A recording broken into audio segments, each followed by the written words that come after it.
राधे राधे दोस्तों, आपका ब्रजनारी चैनल में स्वागत है।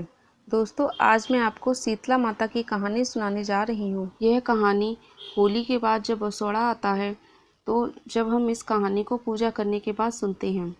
बसौड़ा होली के 7 दिन बाद सोमवार या शुक्रवार को पूजा जाता है।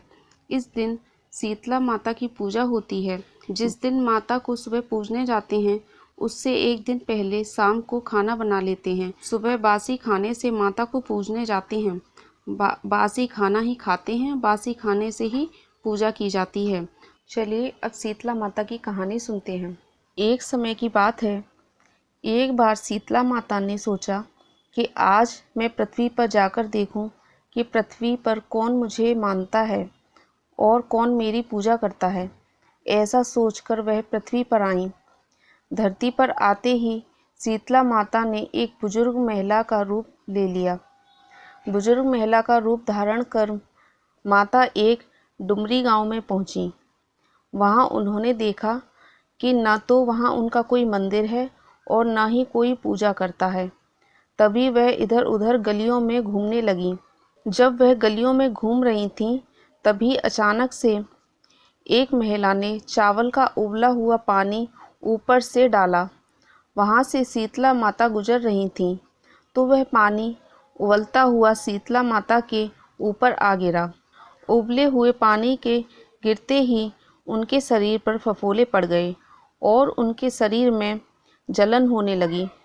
अत्यधिक पीड़ा के कारण शीतला माता सभी के पास गईं और बोली, मेरी मदद करो, मेरे ऊपर किसी ने गर्म पानी डाल दिया है जिसके कारण मेरे शरीर में असहनीय पीड़ा हो रही है। लेकिन किसी ने भी शीतला माता की मदद नहीं की और सभी ने उन्हें अनदेखा कर दिया। थोड़ी दूर चलने के बाद शीतला माता एक कुम्हार के घर के पास पहुंची।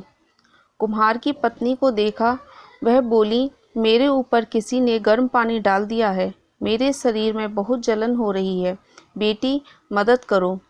यह सुनकर कुम्हार की पत्नी माता जी के पास आई और कहने लगी, माता जी आप यहाँ बैठ जाइए। और कुम्हार की पत्नी ने घड़े का ठंडा पानी उनके ऊपर डाल दिया, जिससे उनकी पीड़ा कम हो गई और उनके लिए रात के बासी चावल और दही लेकर आई और बोली, माता जी आप यह खा लो। माता जी रात के बासी दही चावल खाती हैं। इसके बाद कुम्हार की पत्नी कहती है, माता जी आपके बाल चारों तरफ से बिखर गए हैं, लाइए मैं बना देती हूँ। ऐसा कहकर वह माता जी के बाल बनाने लगती है। तभी बाल बनाते हुए उसे माता जी के सिर में एक आँख दिखाई देती है। वह आँख देखकर घबरा जाती है और डर के मारे वहाँ से भागने लगती है। तभी शीतला माता उसे रोकती हैं और कहती हैं कि हे बेटी, तुम मुझसे क्यों डर रही हो? मैं शीतला माता हूँ। मैं पृथ्वी पर यह देखने आई थी कि कौन कौन मेरी पूजा करता है। ऐसा कह के शीतला माता अपने असली रूप में आ गई। कुम्हार की पत्नी ने जब शीतला माता को असली रूप में देखा, वह तुरंत शीतला माता के पास आ गई और बोली, हे माँ, मैं आपको कहाँ बिठाऊं? मेरे घर में तो चारों तरफ गंदगी फैली हुई है।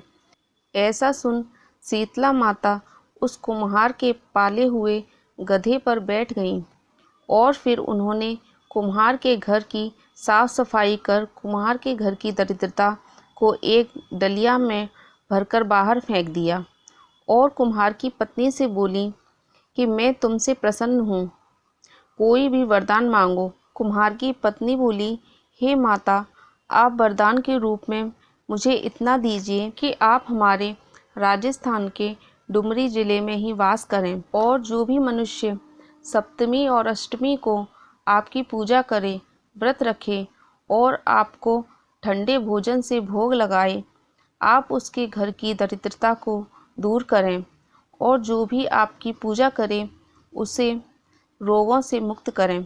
इसके बाद शीतला माता ने कुम्हार की पत्नी की बात मानकर कहा, तथास्तु, तुम्हें यह वरदान देती हूँ। उसके बाद शीतला माता ने कहा, बेटी, घड़े के पानी को अपने पूरे घर में छिड़क लेना, क्योंकि कल पूरे गांव में आग लगेगी, लेकिन तुम्हारे घर में आग नहीं लगेगी। जिसके बाद कुम्हार की पत्नी ने शीतला माता की बात मानकर घड़े के पानी को पूरे घर में छिड़क दिया। अगले दिन सुबह सबके घर में आग लग गई, लेकिन कुम्हार के घर में आग नहीं लगी। यह देखकर सभी आश्चर्यचकित हो गए और वे सभी लोग राजा के पास गए। सभी लोगों ने राजा को सब बात बताई कि पूरे गांव में आग लगी है और कुम्हार के घर में आग नहीं लगी है। फिर राजा ने अपने सेवकों को भेजकर कुम्हार की पत्नी को बुलवाया। कुम्हार की पत्नी राजा के दरबार में पहुंची। तब राजा ने कुम्हार की पत्नी से पूछा कि सबके घर में आग लगी है, तुम्हारे घर में आग क्यों नहीं लगी? तब कुम्हार की पत्नी ने कहा कि कल हमारे घर में शीतला माता आई थीं, उनकी कृपा से ही ऐसा हुआ है। यह सुनकर राजा और सभी लोग आश्चर्यचकित हो गए। तभी राजा ने सभी से कहा, आज से सभी लोग शीतला माता की पूजा करेंगे। तभी से डुमरी गांव का नाम शीत की डुमरी पड़ गया और राजस्थान में शीतला माता का मंदिर बनाया गया, जहां पर हर साल मेला लगता है। सभी लोग शीतला माता के दर्शन करने आते हैं। शीतला माता आप जैसे कुम्हार की पत्नी पर प्रसन्न हुई, वैसे ही आपका व्रत पूजा करने वाले सब पर प्रसन्न होना। बोलो शीतला माता की जय। दोस्तों, आपको शीतला माता की ये कहानी पसंद आई हो तो वीडियो को लाइक करें और अभी तक आपने हमारा चैनल सब्सक्राइब नहीं किया है तो सब्सक्राइब ज़रूर कर लें।